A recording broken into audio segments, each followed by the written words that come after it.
হাফেজের কথা কেন আসলো? আমার আল্লাহ জি বলছেন এই কোরআন হেফাজত করার দায়িত্ব হলো আমি আল্লাহর। কার কার কার? এই কোরআন যদি আমার আল্লাহ যদি পাহাড়ে যদি হেফাজতের ব্যবস্থা করতেন, তাইলে কোরআনের দুশমন যারা পৃথিবীতে আছে তারা ইচ্ছা করলে পাহাড় থেকে সমস্ত কোরআন শরীফগুলি নিয়ে পুরে ছাই ছাই করে দিত। ঠিক কিনা বলে? এই জোরে বলেন ঠিক কিনা? কোরআনের দুশমন আছে কি নাই? এই জোরে বলে আছে কি নাই?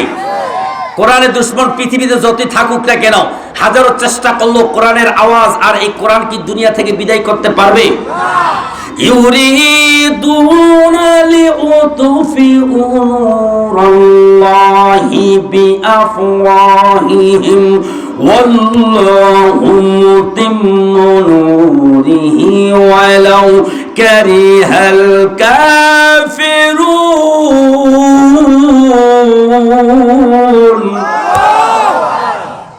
হাজারো কাফের মুশরিকরা চেষ্টা করলো ফু দিয়া কোরআনের আওয়াজ বন্ধ করতে জোরে বলে পারবে? গভীর মনোযোগ। আমার আল্লাহ যদি মেঘনা যমুনা আটলান্টিক মহাসাগরের ভিতরে যদি এই কোরআনের হেফাজতের ব্যবস্থা করতেন, তাইলে দুনিয়ার কোরআনের দুশমন যারা কাফের মুশরিক যারা, তারা ওই সাগরের মধ্যে জাল ফালাইয়া ইলিশ মাছের মতো কোরআনগুলি উঠাইয়া তারা ধ্বংস করে দিত। ঠিক কিনা বলে? এই জোরে বলেন ঠিক কিনা? আমার আল্লাহ যদি বিশ্ব ব্যাংকের ভিতরে, বাংলাদেশের সোনালী ব্যাংক অগ্রণী ব্যাংকের ভিতরে এত নিরাপদ জায়গায় যদি কোরআন হেফাজতের ব্যবস্থা করতেন, তাইলে কাফির মুশরিকরা ব্যাংকের তালা বাইঙ্গা যেমন ব্যাংকের টাকা চুরি করে নেয়, তাইলে কাফির মুশরিকরা ইচ্ছা করলে ব্যাংকের তালা বাইঙ্গা কোরআনগুলি বের করে তারা ধ্বংস করে দিত। কথা বলেন ঠিক কিনা? কিন্তু বাবারে মজার কথা হলো বন্ধুরে, আমার আল্লাহ পাক এই জন্য পাহাড়ে হেফাজতের ব্যবস্থা করেন নাই, সাগরের মধ্যেও করেন নাই, কোথাও করেন নাই, ব্যাংকের মধ্যেও করেন নাই। কিন্তু আমার আল্লাহ বলেন, ও পৃথিবীর মানুষ, আমি আল্লাহ তাআলা এই 30 পারা কোরআন 1500 বছর যাবত আমি হেফাজত করতেছি, কিয়ামত পর্যন্ত করব। এই কোরআন হেফাজতের জন্য আমি আল্লাহ এমন একটা সিন্ধুক বানাইছি, যে এই সিন্ধুক ভাঙার মতো পৃথিবীর কোনো অস্ত্র নাই, কোনো যন্ত্র নাই, যে সিন্ধুক থেকে ভেঙে কোরআন বের করার মতো ক্ষমতা কারো নাই। আমি আল্লাহ পাক এমন একটা কুদরতি সিন্ধুকের ভিতরে 1500 বছর যাবত কিয়ামত পর্যন্ত আমি আল্লাহ কোরআন হেফাজত করব। আল্লাহু আকবার বলেন। এখন প্রশ্ন করবেন, হুজুর এইটা আবার কেমন সিন্ধুক? কোন সিন্ধুক এইটা? আমার কথা বুঝতেছেন? বুঝতেছেন? হুজুর এইটা আবার কেমন সিন্ধুক? যে সিন্ধুক থেকে কোরআন বের করা সম্ভব হবে না, যেই সিন্ধুকের তালা ভাঙাও সম্ভব হবে না, এই সিন্ধুক আবার কোন মিস্ত্রি বানায়? প্রশ্ন আছে না? আছে না? আছে না? এই সিন্ধুক আবার কোন মিস্ত্রি বানায়? কোন ফ্যাক্টরিতে এই সিন্ধুকটা বানায়? ওই ফ্যাক্টরির নামটা বলেন, ওই মিস্ত্রির নামটা একটু বলেন। যদি আপনি আমাকে প্রশ্ন করেন, আমি বলবো বারবার, কোরআনের এই ফ্যাক্টরি, এই সিন্ধুক বানানোর ফ্যাক্টরি দেখার জন্য ঢাকা যাওয়া লাগবে না, চাঁদপুর যাওয়া লাগবে না। এই কোরআনের সিন্ধুক তৈরি করার জন্য তৈরি করার ফ্যাক্টরি হলো এই কাদিয়া তৈয়বিয়া হাফিজিয়া মাদ্রাসা। এই যে ছেলেটা রাখছেন, একটু দাঁড়াও, তোমার নাম জানি কি? হাফেজ মোহাম্মদ হাসান। দেখছেন কত সুন্দর চেহারা না? আলহামদুলিল্লাহ। গত বছর আমি ছেলের আমি নিজে পাগড়ি পরেছি নাকি? হ্যাঁ, 2 বছর আগে। মাদ্রাসাটার নাম জানি কি?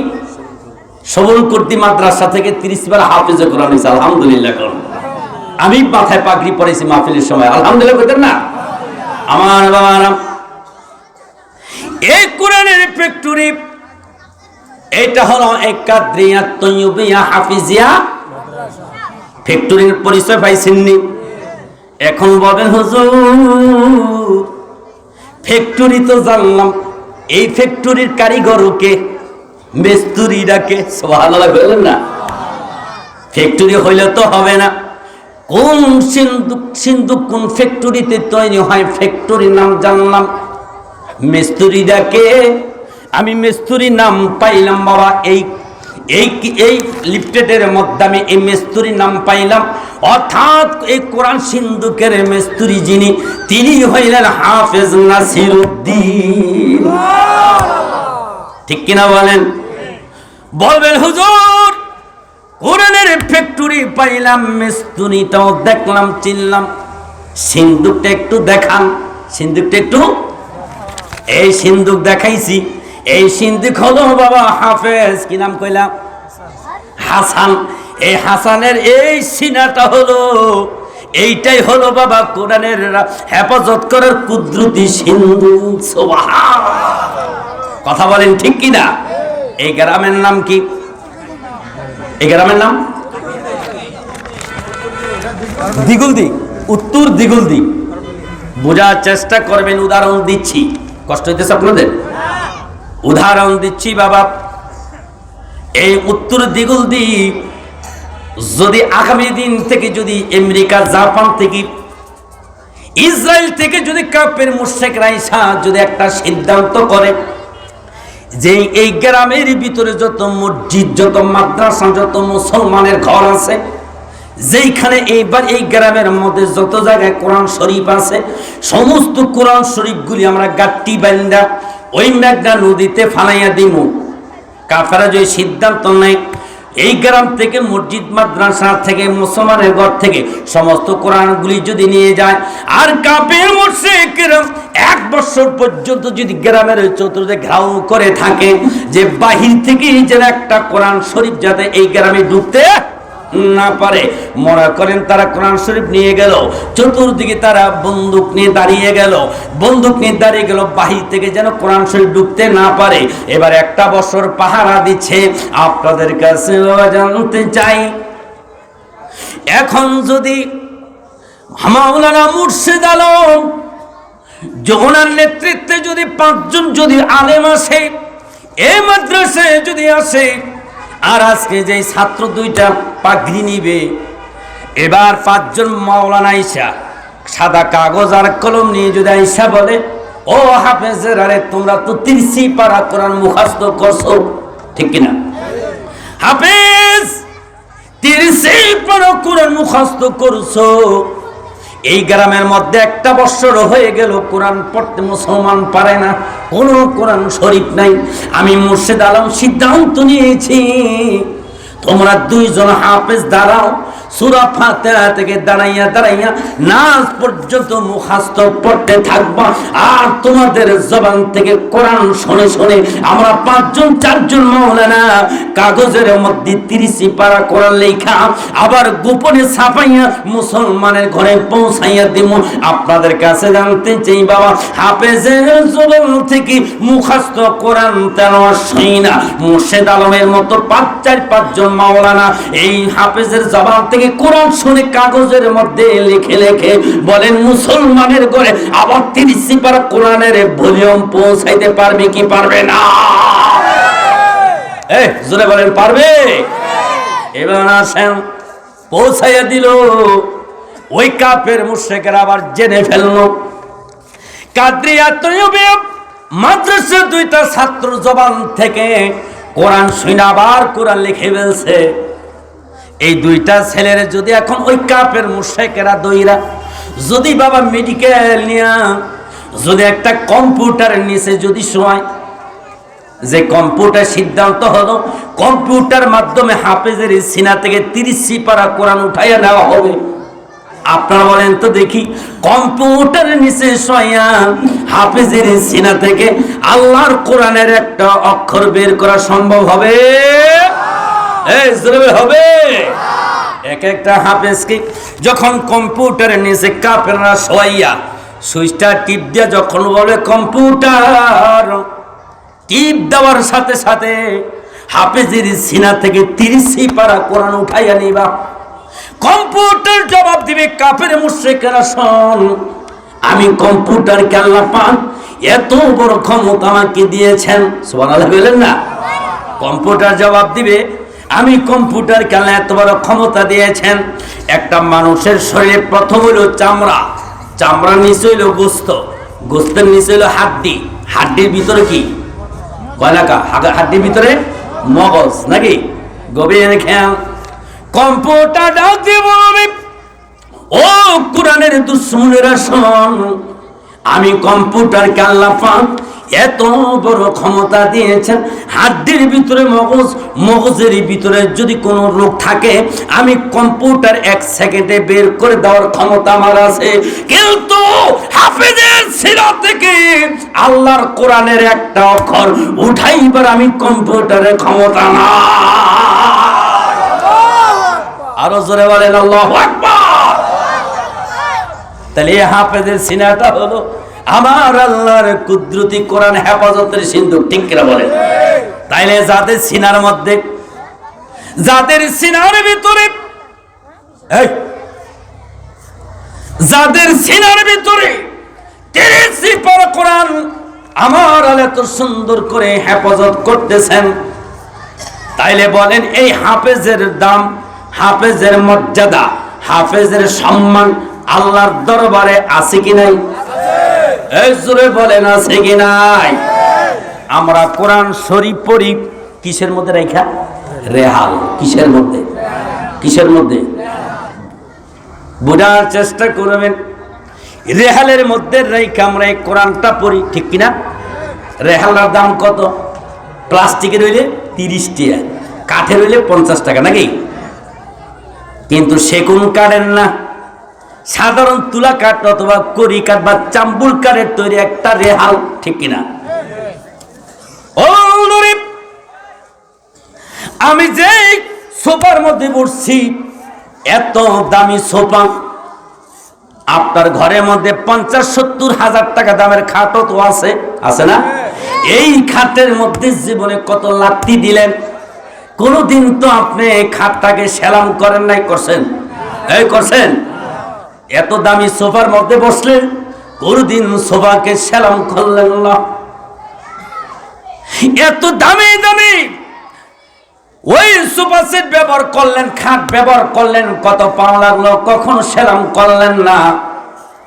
কিন্তু ছোট্ট কম দামি 30 টাকা একটা প্লাস্টিকের বা কাঠের তৈরি একটা রেহাল, বলেন হাত থেকে যদি মাটিতে পড়ে যায়, এই রেহালটা আমরা সম্মান করিনি? জোরে বলেন। যদি পায়ে লাগে সেলাম করিনি? করিনি? কর বন্ধুরে আমার, এত দামি খাটের কোনদিন সেলাম করলাম না, কিন্তু কম দামি রেহালটারে পাওয়া লাগলে সেলাম করে। এর কারণ আছে কি নাই? জোরে বলে আছে কি নাই? এর কারণ হলো আল্লাহ পাকের কোরআনের সাথে রেহালের স্পর্শ হওয়ার কারণে এই 30 টাকা 50 টাকা দামের রেহালটার ইজ্জত কমছে না বাড়ছে? জোরে বলেন কমছে না বাড়ছে? বন্ধুরে আমার, আপনার গায়ে আমার গায়ে কত সুন্দর দামি পোশাক, এই পাঞ্জাবি বলেন, লুঙ্গি বলেন, যা কিছু বলেন, চাদর বলেন, কোনদিন সালাম করলাম না। কিন্তু মাত্র 4 গিরা বা 5 গিরা 30-35 টাকা কম দামি কাপড় দিয়া কোরআন শরীফের এই গিলাপটা লাগাইলাম, এই গিলাপটা পায়ে লাগলে আমরা সালাম করিনি? করিনি। এর কারণ হলো বাবা, এই কোরআন শরীফের সাথে কাপড়ের স্পর্শ লাগার কারণে আমার আল্লাহ বলেন, দুনিয়ার সমস্ত কাপড়ের চাইতে, পোশাকের চাইতে ওই কোরআনের গিলাপের মর্যাদা আমি আল্লাহ বাড়াইয়া দিছি। এই 30-50 টাকা ওই কাঠের তৈরি রেহালের দাম আমি আল্লাহ বাড়াইলাম কেন? কারণ এই কাঠের সাথে আমার কোরআন লাগার কারণে এই কাঠ 30 টাকা রেহালের দাম আমি দুনিয়ার সমস্ত আসবাবপত্রের চাইতে বাড়াইয়া দিছি। এখন কোরআন যদি বাবা এই কাঠের রেহালের সাথে লাগার কারণে রেহালের যদি এত সম্মান করতে হয়, রেহালের যদি ইজ্জত করতে হয় তাহলে আওয়াজ দিয়ে বলবেন, যাদের সিনার ভিতরে 30 সিপারা কোরআন লুকায় আছে তাদের ইজ্জত সম্মান দুনিয়ার মানুষের চাইতে কম না বেশি? আওয়াজ দেবেন, কম না বেশি? কিন্তু দুঃখের বিষয় হলো বন্ধুরে আমার, দুঃখের বিষয় হলো আজকের এই মাহফিলে আমরা অনেক মুরব্বী বাবা আছি না? কেউ 4টা ছেলের বাপ, কেউ 5টা ছেলের বাবা, কেউ 3টা ছেলের বাবা, কেউ 2টা ছেলের বাবা। কিন্তু এমন লোক আছেন 3টা 4টা 5টা ছেলে থাকার পরও ওই ছেলেরা আপনি হাফেজে কোরআন বানাইতে পারলেন না, আপনার জানাজারে ইমাম বানাইতে পারলেন না। এমন লোক এখানে আছে কি নাই? জোরে বলেন আছে? যদি বলে বাবা গো, আল্লাহ তাআলা আপনাকে 4টা ছেলের বাবা আপনারে বানাইছে, একটা ছেলের মাদ্রাসায় পড়ান, কয় কি করে জানেন? হুজুর পড়ায় লাভটা কি? কয়টা বেতন হইব? লাভ নাই। নাউজুবিল্লাহ। এরকম কয় না আছে না? কয়টা বেতন হইব? এই 10,000 টাকা 5,000 টাকা মসজিদের ইমামতি কইরা মাদ্রাসায় শিক্ষকতা করে কি বউ চালাইতে পারবো নি? নাউজুবিল্লাহ বলে। এরকম আছে না? গভীর মনোযোগ। ও বন্ধু, আপনার বাড়িতে যদি আলেম থাকে বাবারে, দেখবেন, জিজ্ঞেস করবেন, বাবা তুমি কোন মসজিদ ইমামতি করো? অমুক মসজিদে বেতন কত? কইবা 8,000 বা 10,000, কয় না? আরেকটা লোক আপনার বাড়িতে লক্ষ লক্ষ টাকা ইনকাম করে, আপনি পরীক্ষা করে দেখবেন, যিনি 1 লক্ষ টাকা বেতন পায় আর একজন আলেম মসজিদ মাদ্রাসার খেদমত করে মাত্র 10,000 টাকা বেতন পায়, আপনি খবর নিয়ে দেখবেন 1 লক্ষ টাকা বেতন পায় ঘরের মধ্যে শান্তি নাই, আর বাবা আলেমের ঘরে শান্তির অভাব নাই। কথা বলেন ঠিক কিনা? আমার বাবারা, আমি একদিন ফতুল্লা চিনেন না? নারায়ণগঞ্জ একটা শিবু মার্কেট আছে, আসেনি? অনেকে জানেন। শিবু মার্কেট থেকে একটা রিক্সায় উঠছি, রিক্সায় নারায়ণগঞ্জ ফতুল্লা লজগার যাবো। আমি বরিশাল মাহফিল ছিল, লঞ্চে উঠবো ফতুল্লা থেকে। রিক্সায় যখন উঠলাম 20 টাকা ভাড়া, ওই সময় আমি লজঘাটে নাইমে 20টা টাকা দিলাম। রিক্সা ড্রাইভার কয়, হুজুর দয়া করে মাফ করবেন, আপনার ভাড়াটা আমি আজকে নিতাম না। আলহামদুলিল্লাহ বলেন। আমি বললাম, বন্ধু আমি কি আপনার ভাড়া কম দিছিনি? কয় না হুজুর, ভাড়া ঠিকই দিছেন। এই আরে কথা কয় কেন? এই একটু বাচ্চাগুলো জানেন তো, জিকির করেন লা ইলাহা ইল্লাল্লাহ, লা ইলাহা লা ইলাহা ইল্লাল্লাহ, বল লা ইলাহা ইল্লাল্লাহ, মুহাম্মাদুর রাসূলুল্লাহ সাল্লাল্লাহু। আমি জিজ্ঞেস করলাম, ভাই আমি কি টাকা কম দিছিনি? কয় না হুজুর ঠিকই দিছেন। আমি বললাম, তাহলে টাকা কেন নিবেন না? এই কথা রিক্সা ড্রাইভার হুজুর টাকা নিব না, আপনি শুধু আমার ছেলেটার জন্য একটু দোয়া করবেন। আমি বললাম, ভাই ছেলেটা কি করে, কেন দোয়া চাইলেন? রিক্সা ড্রাইভার চোখের পানি ছাইরা কয়, হুজুর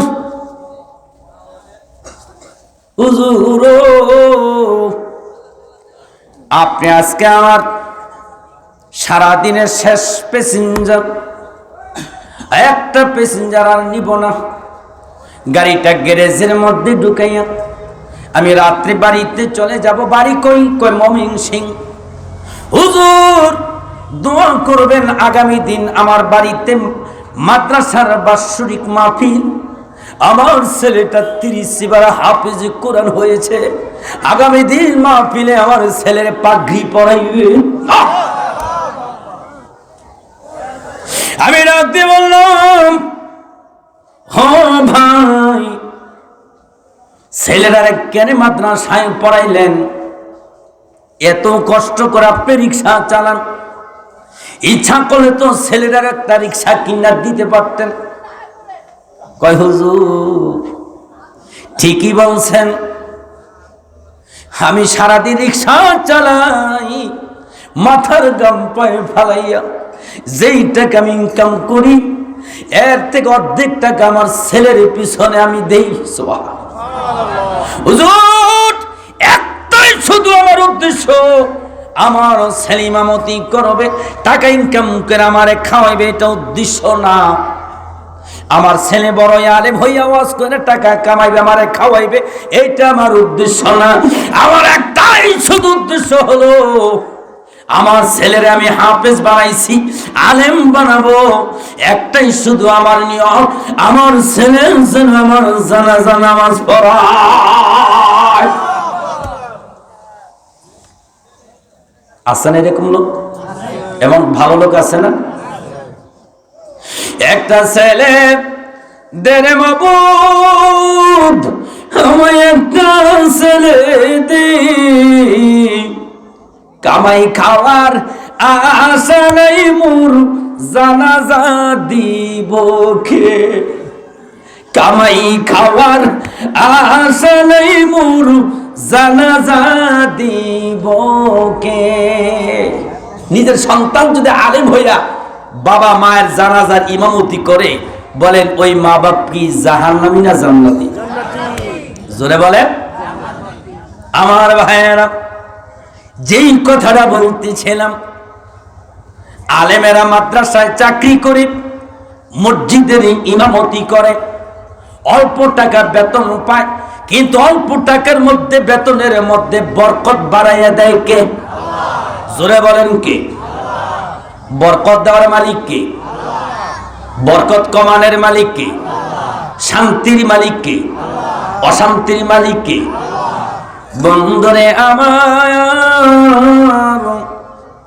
আলেমের টাকার মধ্যে আল্লাহ কেন বরকত বাড়ায়?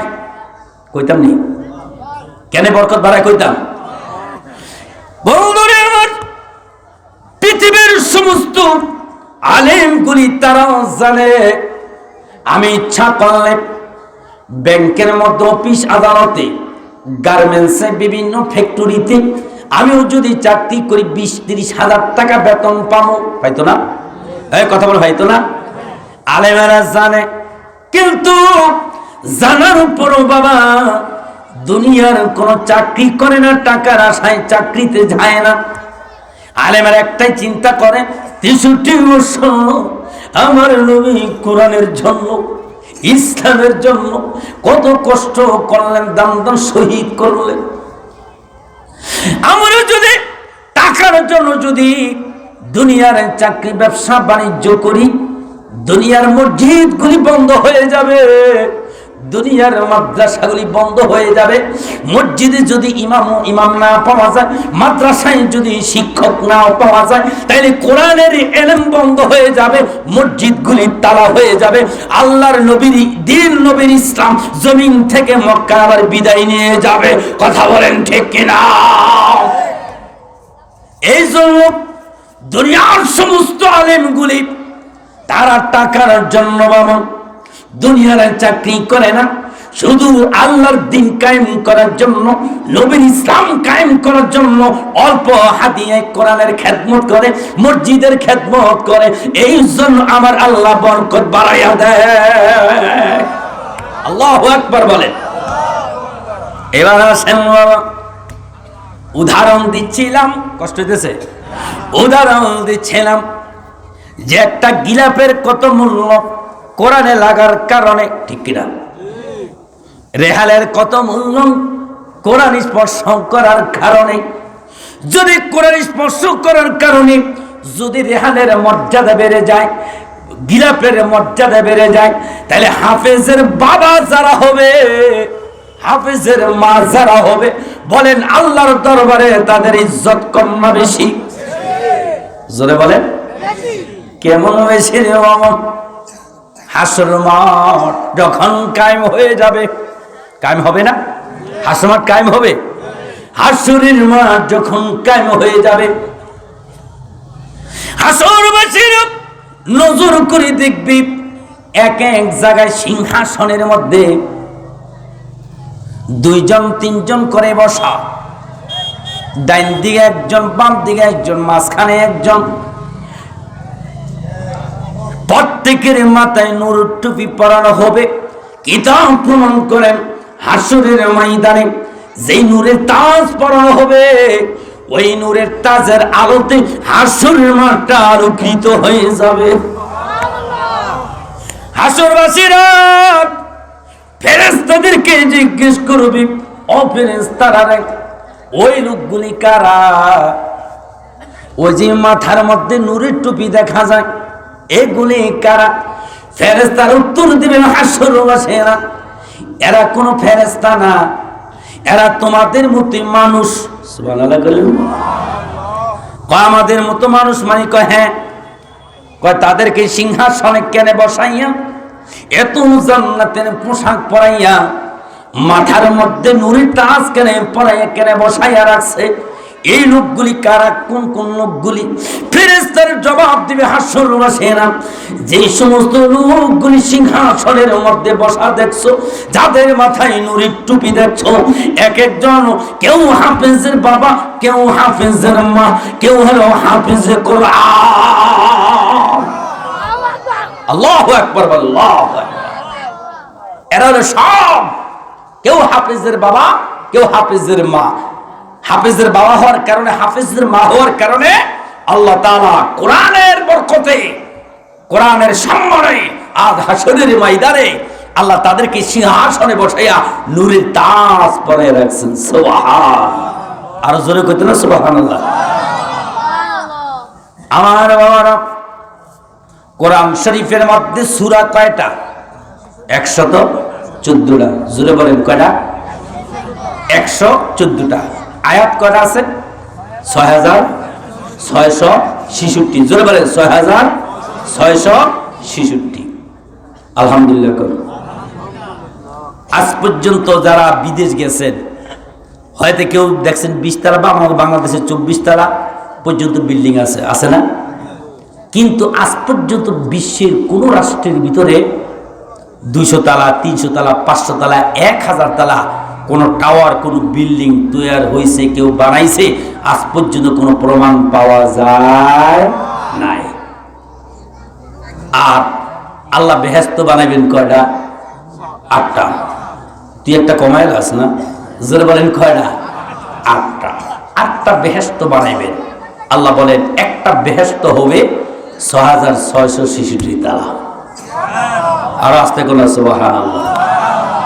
একটা বেহেশত কয়টা লইব? 6666 তালা।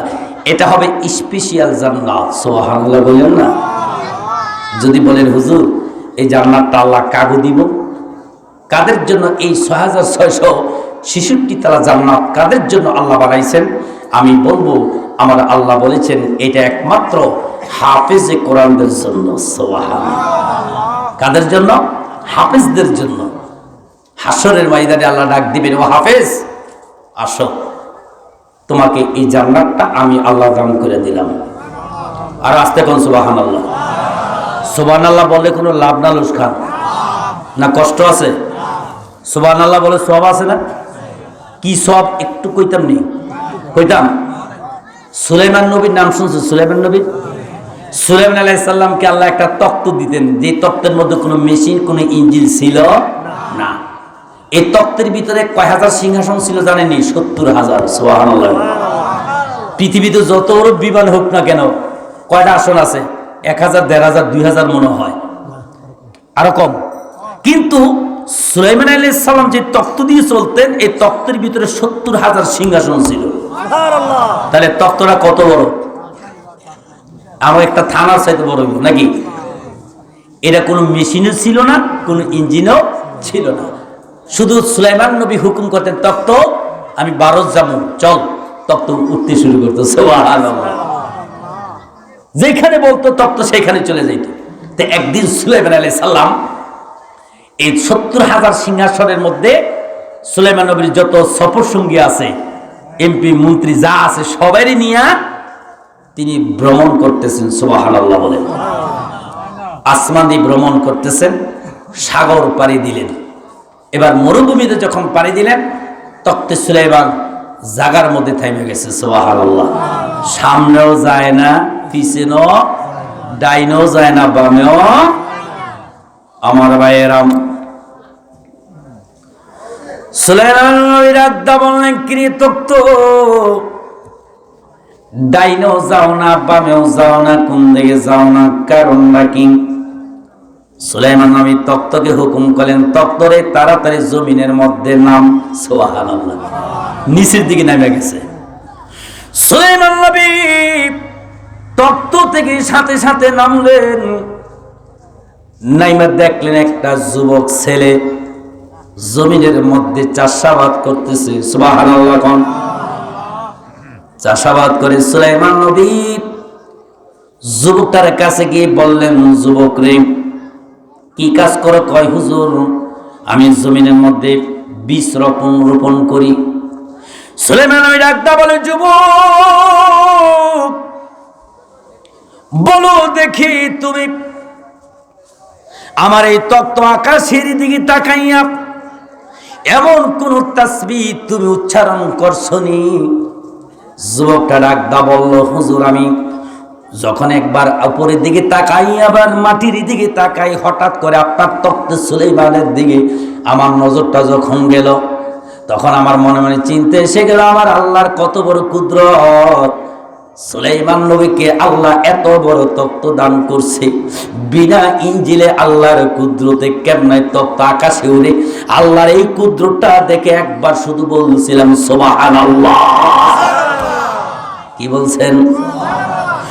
সুলাইমান নবী ডাক দা কই, যুবক রে, ও যুবক, তুমি আল্লাহর এই কুদরত, এই তক্তে সুলাইমান দেখি একবার তুমি সুবহানাল্লাহ বলছ, তুমি জাননি তোমার আমল নামায় কি পরিমাণ সওয়াব হইছে? দাদা কয়, হুজুর, আমি সুবহানাল্লাহ বলতে পারি, এটার ফজিলত আমার জানা হুজুর, এটা আমার জানা নাই। সুলাইমান নবী ডাকদা কয়, যুবক রে, তুমি যে আমার আল্লাহর কুদরত দেখে এই জমিনে দাঁড়াইয়া একবার সুবহানাল্লাহ বলছো, আমার 70,000 সিংহাসন, এমপি মন্ত্রী সহ এই তক্তে সুলাইমান যদি এক পাল্লা দেওয়া হয়, আর তুমি সুবহানাল্লাহ বলে যেই সওয়াব তুমি আল্লাহর পক্ষ থেকে পেয়েছো, এই সওয়াব যদি এক পাল্লা দেওয়া হয়, আমার তক্তে সুলাইমানের চাইতে তোমার সুবহানাল্লাহর ওজন বেশি হয়ে যাবে। আল্লাহু আকবার বলেন। সুবহানাল্লাহ বলতে রাজি আছেন? বলেন সুবহানাল্লাহ, আলহামদুলিল্লাহ, মাশাআল্লাহ, সুবহানাল্লাহ, আলহামদুলিল্লাহ, লা ইলাহা ইল্লাল্লাহ, লা ইলাহা ইল্লাল্লাহ, বলেন লা ইলাহা ইল্লাল্লাহ, লা ইলাহা ইল্লাল্লাহ, বলেন লা ইলাহা ইল্লাল্লাহ, মুহাম্মাদুর রাসূলুল্লাহ। জোরে বলেন সাল্লাল্লাহু। জান্নাতটা জানি কয়তালা হইব কইছিলাম?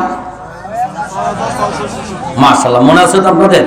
6600 মনে আছে? বন্ধুরে, আমার আল্লাহ ডাক দিয়ে বলবেন, হাফিজ, এদিক তাকান, ও হাফিজ, আসো।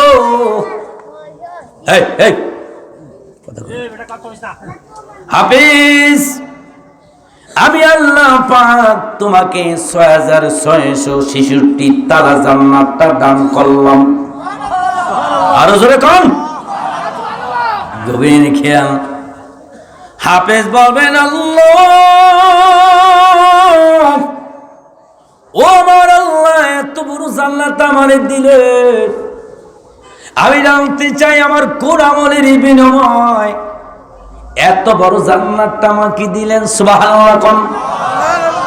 আমার আল্লাহ বলবেন হাফেজ রে, এত বড় জান্নাতটা তোমাকে আমি আল্লাহ দান করলাম এই জন্য, দুনিয়ার ভিতরে তুমি 30 পারা কোরআন মুখস্থ করেছো, এই সিনার মধ্যে তুমি 6666টা আয়াত তুমি হেফাজত করেছো, কোরআনের অনুযায়ী তুমি আমল করেছো, এই কোরআনের সম্মানে আমি আল্লাহ তোমার এই জান্নাতটা দান করে দিলাম। হাফেজ বলবেন আল্লাহ, যদি কোরআনের সম্মানে, কোরআনের ইজ্জতে আমাকে যদি তোমার জান্নাত যদি আপনি দিয়ে থাকেন, তাইলে শোনেন গো আমার আল্লাহ, তাইলে আমি কোরআনের সম্মানে যদি যেহেতু আপনি আমাকে জান্নাতটা দিছেন, আমি এই জান্নাতে যাইতে রাজি না। যাইতে, দেখছেন হাসরের ময়দানে মানুষ জান্নাতের জন্য পাগল হয়ে যাইব, ঠিক কিনা জোরে বলেন। হাফেজ বলেন আল্লাহ আমি যাইতাম না। সুবহানাল্লাহ। আমার আল্লাহ ডাক দিয়ে বলবেন হাফেজ বলুক কি, দেখো হাসরের দিকে তাকাইয়া মানুষগুলি জান্নাতে যাওয়ার জন্য ইয়া নাফসি করতেছে, ঠিক কিনা বলেন। আমি আল্লাহ তোমার জান্নাতটা দিলাম, তুমি কেন যাইতে চাও না? হাফেজ বলবেন আল্লাহ, যদি জান্নাত যদি দিতে হয়, আমার 1 নাম্বার শর্ত হলো এই মুহূর্তে আমার মা বাবারে আমার সাথে দিতে হবে। ও মাবুদ, কারণ হলো মা বাবার কথা কেন বললাম? মায়ের কথা, বাবার কথা কেন বললাম? আমার মাই, আমার আব্বাই যদি দুনিয়াতে আমার matric pass, B pass, M A pass করাইতো, ইঞ্জিনিয়ার, ডক্টর যদি বানাইতো, তাইলে তো আজকে জান্নাত আপনার পক্ষ থেকে আমি পাইতাম না। ও মাবুদ, আমার আব্বা, আমার মা আমার এই দুনিয়াতে হাফেজে কোরআন বানাইছে। রব্বুল আলামিন আজকে যদি জান্নাত দিতে হয়, আমার মা বাবা ছাড়া আমি জান্নাতে যাইতাম না। সুবহানাল্লাহ। আমার দেবের হাফেজ রে, ও ফেরেশতারা কই, তোরা কই, তাড়াতাড়ি হাফেজের মা বাবাকে জান্নাতের সামনে হাজির করে দাও। এই জোরে কোন সুবহানাল্লাহ। সংক্ষেপ বলছিল, বুঝাইছেন নাকি? বুঝাইছেন? সাথে সাথে ফেরেশতারা হাফেজের মা বাবাকে হাজির করবেন। আমার আল্লাহ ডাক দিয়ে বলবেন হাফেজ, এই তোমার মা বাপ, এবার তুমি তোমার মা বাবাকে নিয়ে জান্নাতে যাও। সুবহানাল্লাহ। আমার দিকে তাকায় একটু দুরূদ পড়েন, আল্লাহুম্মা এই কাছে না বন্ধুরা বলাছেন মুহাম্মাদ ওয়ালা, হ্যাঁ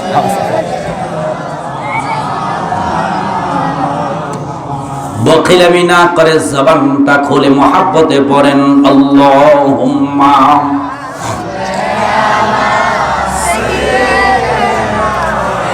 মাওলানা ওয়ালা আলি সাইয়্যিদিনা। এই বাড়ি গাড়ি করলা তুমি, সবাই কত সুন্দর করিয়া, অবশেষে যাইবা তুমি খালি হাতে চলিয়া আল্লাহ। জোরে জোরে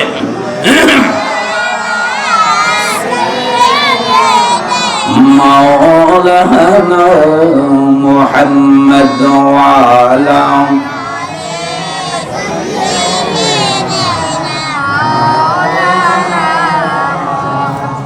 আমার ভাইরা যারা দাঁড়িয়ে আছেন, আমি আপনাদের কাছে একটু অনুরোধ করব, কোরআনের মহাব্বতে একটু বসে যান। বলো, একটা লোকে দিক সেদিক তাকাবেন না। হতে পারে আজকের এই মাহফিল আপনার জন্য আমার জন্য জীবনের শেষ মাহফিল, ঠিক কিনা বলেন? হতে পারে বন্ধুরে এই মাহফিল আপনার জন্য আমার জন্য নাজাতের একটা উসিলা হয়ে যাবে। সুতরাং যারা দাঁড়িয়ে আছেন একটু মেহেরবানি করে বাবা বসে যান, কারণ আমি তাকায় দেখলাম পশ্চিম পাশে মনে হয় কবরস্থান আছে, আছে না? এই মাহফিল হতে আমি যেমন খুশি, তার চাইতে বড় খুশি হলো বাবা কবরবাসী। মাহফিল যতক্ষণ চলবে কবরস্থানের কবর আযাব আমার আল্লাহ মাফ করে দিবেন। ও বন্ধুরে একটু গভীর মনোযোগ। বলছিলাম আল্লাহ ফেরেশতাদেরকে ডাক দিয়ে বলবেন, ফেরেশতারা হাফেজের মা বাবাকে নিয়ে আসো। সুবহানাল্লাহ, সামনে আনবেন। আমার আল্লাহ বলবেন, হাফেজ এই যে তোমার মা বাপ, এখন তুমি জান্নাতে যাও। হাফেজ বলবেন, আল্লাহ না না, আমি মা বাপ পাইলাম তারপরও জান্নাতে কদম দিতাম না। কারণ হাফেজ কান চিৎকার দিয়ে বলবে, আল্লাহ দাদা দাদির উসিলা আমি বাবা পাইছি, নানা নানির উসিলা মা পাইছি। আমার দাদা দাদি আজকে জাহান্নামে থাকবে, আমার নানা নানি জাহান্নামে থাকবে, আর আমার মা বাপ আমি জান্নাতে যাব। হতে পারে না। যদি জান্নাত যদি দিতে চাও আমার দাদা দাদি নানা নানির এই মুহূর্তে দিতে হবে। কয়ে যাও, দিলাম। সংক্ষেপ বলছি, আল্লাহ বলবেন যাও, তোমার নানা নানি দাদা দাদির দিলাম, এখন তুমি যাও। হাফেজ বলবেন, নানা নানি পাইলাম, দাদা দাদি পাইলাম, আমার তো মনে চায় না জান্নাতে যাইতে। কয় কারণ কি? হাফেজ বলবেন, আল্লাহ কেমনে যাবো আমি জান্নাতে? তোমার রাসূলের হাদিস শুনেছি, বংশের একজন হাফেজ একজন আলেম যদি জান্নাতের সার্টিফিকেট পায়, জান্নাতে যাওয়ার অধিকার হয়, ওই হাফেজ ইচ্ছা করে তার বংশের এমন 10 জন লোককে সে জান্নাতে নিতে পারবে, যেই 10 জন লোকের জন্য জাহান্নাম ওয়াজিব হয়ে গেছে। ও আল্লাহ, আগে আমার সাথে আমার ওই বংশের এমন 10 জন লোক এই মুহূর্তে তুমি দাও, যেই 10 জন লোকের জন্য জাহান্নাম ওয়াজিব হয়ে গেছে। আল্লাহ ফেরেশতাদেরকে বলবেন, ফেরেশতারা তাড়াতাড়ি নিয়ে আসো। সুবহানাল্লাহ, হাজির করবেন। আল্লাহ বলবেন, হাফেজ যাও। হাফেজ বলবেন, না না গো আল্লাহ, আমি এখনো যাইতাম না। কয় কারণটা কি? হাফেজ বলবেন, আল্লাহ মা পাইলাম, বাবা পাইলাম, দাদা দাদি পাইলাম, নানা নানি পাইলাম, বংশের 10 জন জাহান্নামীকেও জান্নাতে আমার সাথে দিলা, তাও পাইলাম। কিন্তু তোমার নবীর হাদিস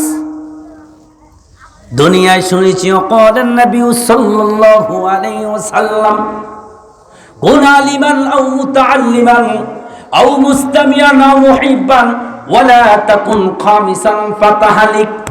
তোমার নবীর হাদিস বর্ণনা দুনিয়াতে শুনেছি, তুমি আগে হাফেজ হও, যদি হাফেজ আলেম হইতে না পারলে আলেমের বাবা হও।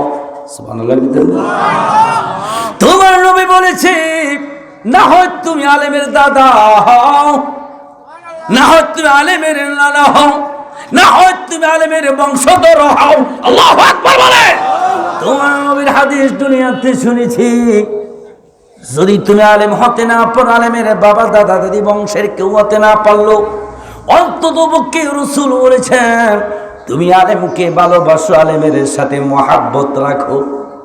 যদি একজন হক্কানি আলেমের সাথে তোমার ভালোবাসা মহাব্বত যদি থাকে, হাসরের ময়দানে ওই হাফেজের সাথে আলেমের সাথে জান্নাতের ফয়সালা হবে। রব্বুল আলামিন, আমি যখন ওই কাদরিয়া তৈয়বিয়া এলাকায় পড়েছি, মাদ্রাসায় পড়েছি, ওই এলাকায় যতদিন আমি ছিলাম, এলাকার কত মুরব্বীরা আমাকে নিজের ছেলের মতো আমাকে আদর করছে। আছে না এরকম? এই ছেলে বলে আছে না? এলাকার কত যুবকের আমাকে ছোট ভাইয়ের মতো আদর করছে, আমাকে ছোট ভাইয়ের মতো, নাতির মতো, সন্তানের মতো। ওই এলাকার কত গরিব লোক আমাকে ভালোবাসে। তোমার রাসূলের হাদিস যদি সত্য হয়, ওই ভালোবাসা, ওই মহাব্বতের লোকগুলি যদি আজকে জান্নাতে না দাও, আমি জান্নাতে যাইতাম না। আমার আল্লাহ বলবেন, হাফেজ রে, আমি আল্লাহ জানি আমার এক একটা হাফেজ এই জান্নাতের দরজায় দাঁড়াইয়া কত লোকের জন্য সুপারিশ করবে। এই জন্য আমি আগে আগে এত বড় জান্নাত বানাইয়া রাখছি। যাও, আমার বন্ধুর হাদিস সত্য, যাও আমার বন্ধুর হাদিসের দিকে তাকাইয়া তোমার মহাব্বতের লোকগুলি তোমার সাথে দিলাম, এখন তুমি জান্নাতে যাও। হাফেজ বলেন, আল্লাহ পাইছি তাও তো যাইতাম না। সুবহানাল্লাহ। ওরে মাওলা তোমারি লীলা খেলা কেউ বোঝে কেউ বলেন, হায় হায় মাওলা তোমার লীলা খেলা কেউ কাউকে রাখো দশতলাতে, কাউকে রাখো গাছতলাতে, এইসব তোমার লীলা খেলা কেউ তো জানে না। হায় হায় মাওলা তোমার লীলা খেলা কেউ বোঝে কেউ বোঝে। আমার আল্লাহ ডাক দিয়ে বল, হাফেজ যাও, দিয়ে দিলাম। রাখেন আল্লাহ, এখনো তো আমি জান্নাতে যাইতাম না, আমার আরো কতগুলি বিশেষ বিশেষ লোক এখনো বাকি আছে।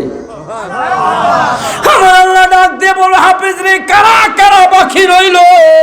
আল্লাহু আকবার বলে। কারা বাকি আছে আমার আল্লাহ জানে কি জানেন? এই জোরে বলেন, জানে কি জানেন? আমার আল্লাহ ডাক দিব, হাফেজ বলো কে? হাফেজ এখন বলবেন, আল্লাহ কেমন বিশেষ লোকগুলি শোনেন আপনি। আমার বাড়ি ছিল ওই বাবুরহাট, আমার বাড়ি ছিল মতলব, আমার বাড়ি ছিল গ্রামে, কিন্তু আল্লাহ আমার গ্রামের মধ্যে তো মাদ্রাসা ছিল না।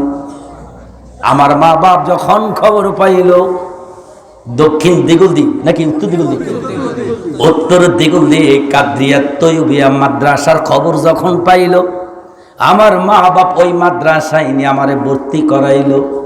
আল্লাহ তার কাছে জানতে চাই, ওই কাদরিয়া তৈয়বিয়া মাদ্রাসা যারা করলো, যারা জমিন দিল, যারা বিল্ডিং করলো, তখন আমার কাছে জানছেন, এখন আমি আপনার কাছে জানতে চাই, তারা কিসের উদ্দেশ্যে মাদ্রাসা বানাইয়া ছিল, জমিন দিয়েছিল? আমার আল্লাহ বলবেন, হাফেজ রে, যারা জমিন দিয়েছিল, যারা বিল্ডিং বানাই দিয়েছিল, তাদের তো একটাই আশা, শুধু জান্নাত। ঠিক কিনা কোন? আল্লাহ যদি জান্নাতের আশায় ওই কাদরিয়া তৈয়বিয়া মাদ্রাসায় যদি বানায়া থাকে, ওই মাদ্রাসায় তো পয়রা আমি হাফেজ হয়েছি, যাদের জমিনে বসে আমি কোরআন মুখস্থ করেছি, যাদের টাকায় নবীর ঘর হয়েছে, আল্লাহ তারা তো বিল্ডিংটা বানাইয়া দিয়েছে। যদি বিল্ডিং না বানাইয়া দিত, আমি তো খোলা আকাশের নিচে বসে কোরআন মুখস্থ করতে পারতাম না।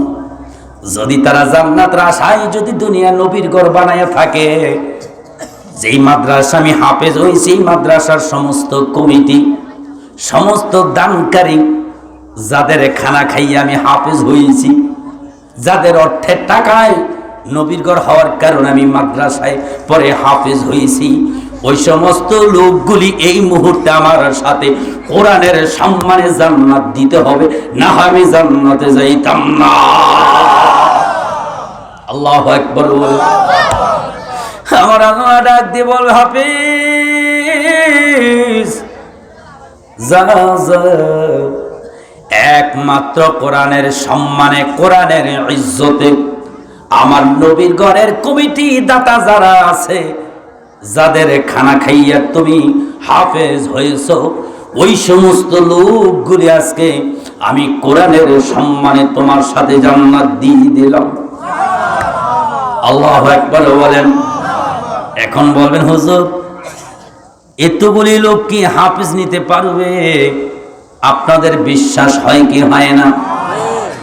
মানুষ আমার আল্লাহ বানাইছে জাহান্নামে দেওয়ার জন্য না, জাহান্নামে দেওয়ার জন্য। আল্লাহ মানুষকে সুন্দর করে বানাইছে, আদর করে বানাইছেন। আমার আল্লাহ সূরা ৩-এর মধ্যে বলেন, লাকাদ খালাকনাল ইনসানা ফি আহসানি তাকওয়িম।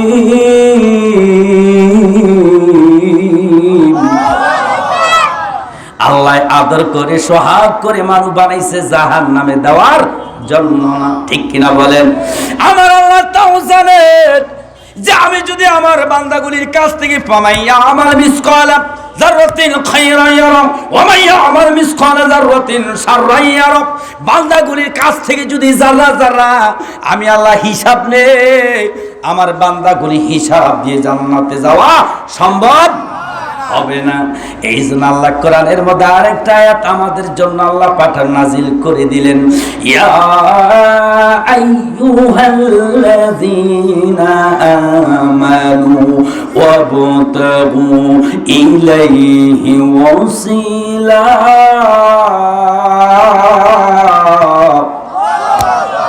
কোরআনে উসিলার কথা বাবা আছে কি নাই? জোরে বলে আসেনি? আসেনি বন্ধুরে? প্রত্যেকটা মুমিন বান্দা ওই দিন আমার আল্লাহ দেখবেন আমার এই বান্দাগুলি দুনিয়াতে কে কি কি ভালো কাজ করছে। আল্লাহু আকবার বলে। এই ভালো কাজের উসিলা দিয়া আমার আল্লাহ মানুষগুলির জান্নাতি দিবেন, ঠিক কিনা বলে? এবার হাফেজ সমস্ত লোকগুলি পাইবেন। বসেন, আল্লাহ বলবেন, হাফেজ আর কেউ বাকি আসেনি? কয় না, সুবহানাল্লাহ কইতেন না? কয় যদি কেউ বাকি না থাকে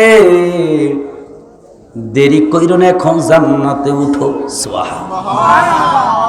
মজার কথা হলো দুনিয়াতে যত বিল্ডিং আছে সিঁড়ি ছাড়া কোন বিল্ডিং দুনিয়াতে নাই, আসেনি কোন? প্রত্যেকটা বিল্ডিং এর মধ্যে সিঁড়ি আসেনি নাই? বড় বিল্ডিং হলে দ্বিতীয় বিকল্প ব্যবস্থা হলো লিফটের ব্যবস্থা, ঠিক কিনা? হাফেজ সমস্ত লোকগুলি লইয়া জান্নাতে যখন রওনা করবেন, জান্নাতের গেট যখন ফেরেশতারা খুলে দিবেন, জান্নাতে দরজায় যাইয়া তাকায়া দেখবেন সিঁড়ি নাই, লিফটের ব্যবস্থাও কয় না, লিফটের ব্যবস্থাও সিঁড়ির ব্যবস্থাও। হাফেজ বলবেন, আল্লাহ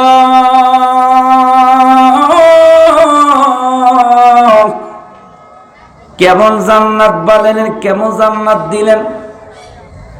৬৬৬৬ তলা জান্নাত, সিঁড়ি নাই, লিফটের ব্যবস্থা নাই, কি জান্নাত দিল, কেমন উঠনু? এখন আমার আল্লাহ বলবেন, হাফেজ রে এই ৬৬৬৬ তলা জান্নাত বানাইছি আমি আল্লাহ, আজকে ৬৬৬৬ তালার জান্নাতের সিঁড়ি বানাইবা তুমি। জান্নাত বানাইছি আমি, সিঁড়ি বানাইবা, বলে জান্নাত বানাইছি আমি, সিঁড়ি বানাইবা। হাফেজ বলে, আল্লাহ আমি তো ইঞ্জিনিয়ার না, আমি তো ইঞ্জিনিয়ার না, মিস্ত্রি না, কেমনে সিঁড়ি বানাবো? কোন যন্ত্রপাতিও তো আমার নাই। আল্লাহ বলেন, হাফেজ রে শোনো শোনো, এত বড় জান্নাত বানাইতে আমি আল্লাহর কোন যন্ত্রপাতি লাগে নাই, শুধু বলছি কুল ফায়া হয়ে গেছে। সুবহানাল্লাহ বলেন না? এত বড় জান্নাত বানাইতে আমি আল্লাহর যন্ত্রপাতি লাগে নাই, সময়ও লাগে নাই, শুধু বলছি কুন ফায়া কুন, জান্নাত হয়ে গেছে। হাফেজ, আজকে সিঁড়ি বানাইতে তোমার যন্ত্রপাতি কিছুই লাগবে আল্লাহ তাহলে কেমনাই বানাবো? সুবহানাল্লাহ, কেমনাই বানাবো? আমার আল্লাহ এখন ডাক দিয়ে বলবেন, হাফেজ কেমনাই তুমি সিঁড়ি বানাইবা? এবার শুনে নাও, সিঁড়ি বানানোর অস্ত্র আমি আল্লাহ কোরআনে রাখছি। হাফেজ রে, কেমনাই সিঁড়ি বানাইবা শুনো। তুমি কাদরিয়া তৈয়বিয়া মাদ্রাসায় যখন কোরআন মুখস্থ করছো, ওই রাত্রি বেলা শীতের ভিতরে উস্তাদের বেতের বয়ে হাফিজ শীতের মধ্যে আরামের কম্বলটা ফালাইয়া, লেপটা ফালাইয়া, ঠান্ডা পানি দিয়ে উযু কইরা নিশি রাতে যেভাবে তুমি আমি আল্লাহর কোরআন তেলাওয়াত করেছো, সুবহানাল্লাহ বলে, যেমন আমি আল্লাহর কোরআন তেলাওয়াত করেছো, যেমন তুমি এক একটা আয়াত তেলাওয়াত করছো আর সিনায় ঢুকাইছো। হাফিজ, ওই দিন পশু পাখিগুলি ঘুমাইয়াছিল, তুমি কিন্তু কোরআনের মহাব্বতে ঘুমাও নাই, কোরআন মুখস্থ করেছো। তুমি জানো না, যখন তুমি রাতে ওইটা কোরআন তেলাওয়াত করেছো, ওই দিন আমি আল্লাহ তোমার কোরআন শুনছি। সুবহানাল্লাহ। হাফেজ রে, আজকে সিঁড়ি জান্নাতের সিঁড়ির মধ্যে, জান্নাতের দরজার মধ্যে দাঁড়াইয়া ওই দুনিয়ার মতো যেইভাবে তেলাওয়াত করেছ, সূরা ফাতিহা থেকে নাস পর্যন্ত একটা একটা করে আয়াত তেলাওয়াত করো। একটা আয়াত তেলাওয়াত শেষ হবে, তাকায়া দেখবে এক তলায় জান্নাত উঠে গেছো। দ্বিতীয় আয়াত তেলাওয়াত করবা, দ্বিতীয় তলায় উঠে গেছো। মিনাল জিন্নাতি ওয়ান নাস। আল্লাহু আকবার বলো। তোমার আয়াতটা পড়া শেষ হয়ে যাবে, তাকায়া দেখবা তুমি 6666 তলায় জান্নাতে উঠে গিয়েছ। হাফেজদের সাথে আমরা জান্নাতে যাইতে চাই কি চাই না? কারা কারা সে একটু দুই হাত উঠায়া দেখো। নারায়ে তাকবীর,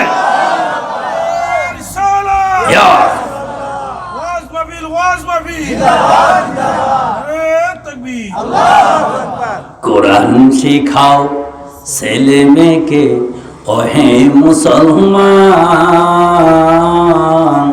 জান কবজের সময় তোমার হইবে রে আহসান। ঠিক কিনা বলে? আমার বাবারা আস্তে আস্তে শেষ করে দিচ্ছি বন্ধু। এবার আসেন, মাদ্রাসা করলে বাবা লাভ না লোকসান?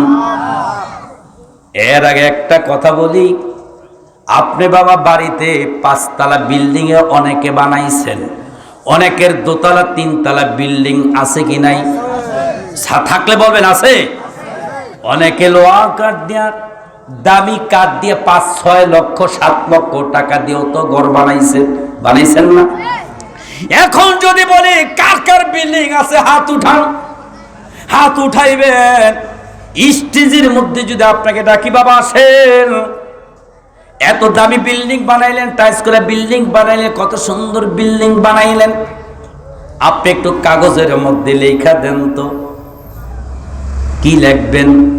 যদি বলি লেখেন যে হুজুর আমি 20 লক্ষ 30 লাখ টাকা খরচ করে যে বিল্ডিংটা আমি বানাইছি, আমি যদি মইরা যাই, গ্যারান্টি দিয়ে গেলাম এই ঘরের মধ্যে আমার ছেলে সন্তান পরিবার পরিজন যারা থাকবে, আমি মরে গেল তারা এই বিল্ডিং এর মধ্যে থাইকা 5 ওয়াক্ত নামাজ পড়া, কোরআন তেলাওয়াত কইরা, জিকির কইরা, দুরূদ পড়া, তাহাজ্জুদ পড়া আমার জন্য কিয়ামত পর্যন্ত দোয়া করবে, এমন গ্যারান্টি কেউ দিতে পারবেন নি? এই জোরে পারবেন? পারবেন? টাকা পয়সা বাড়ি গাড়ি যাহা করেছি, সব কিছু রাখিয়া আমি একা যাইতেছি। ঠিক কিনা বলেন? আহা অবশেষে বুঝতে পারলাম কেউ তো আপন না। বললেন অবশেষে বুঝতে পারলাম কেউ তো আপন না। ডাইনে বাম মাটি আমার মাটির বিছানা। ও বন্ধুরে, তাইলে এত বড় বিল্ডিং বানাইয়া গ্যারান্টি দিতে পারলেন না। যারা বিল্ডিং এ থাকবে আপনার জন্য দোয়া করবে, কোনো গ্যারান্টি দিতে পারবেন? কিন্তু বাবা আসেন, আজকের সভাপতি নাম হইল কি বিল্লাল মিদ্দা সাহেব, আজকে মাহফিলের সভাপতি না? আসেন, ইস্তেদা আসেনি? ও মাশাআল্লাহ মাশাআল্লাহ, আলহামদুলিল্লাহ। কোন আজকে আমাদের সভাপতি সাহেবের সামনে একটা কাগজ আর একটা কলম নিয়ে আসবেন। আমার ভাই মাওলানা মুর্শিদ সাহেবের সামনে কাগজ আর কলম নিয়ে আসবেন। যদি বলেন ও সভাপতি সাহেব, আমার ঘর বাড়ির কোনো গ্যারান্টি আমি দিতে পারলাম না, আপনি একটা গ্যারান্টি দেন। আমি যদি এই মাদ্রাসায় যদি 50,000 টাকা দেই, 20,000 টাকা দেই, আপনি সভাপতি আপনি একটু গ্যারান্টি দেন যে আমি মরে গেলে এই মাদ্রাসা যতদিন থাকবে, যতদিন এলেম চালু থাকবে, কোরআন তেলাওয়াত থাকবে, আমার কবরে সব ফেরেশতারা পৌঁছাইবে। সভাপতি সাহেব আপনি একটু গ্যারান্টি দেন। জোরে বলেন, সভাপতিও গ্যারান্টি দিতে পারবে কি পারবে না? কি কথাটা বুঝেন নাই? পারবে না? পারবে? পারবে না? মুর্শিদ মাওলানা মুর্শিদ আলম সাহেব তিনিও গ্যারান্টি দিয়ে দেবেন। আমি লিখিয়ে দিলাম। আপনি এই ঘরের মধ্যে যে কতটুকু খেদমত করে গেলেন, নবীর ঘর বানাইয়া গেলেন, আপনি যদি কবরে চলে যান, আমি মাওলানা মুর্শিদ আলম সাহেব কাগজের মধ্যে লিখে দিলাম, কিয়ামত পর্যন্ত এই মাদ্রাসা থেকে ফেরেশতারা কবরে সব পৌঁছাইয়া দিবে। সুবহানাল্লাহ। এই গ্যারান্টি আছে কি নাই?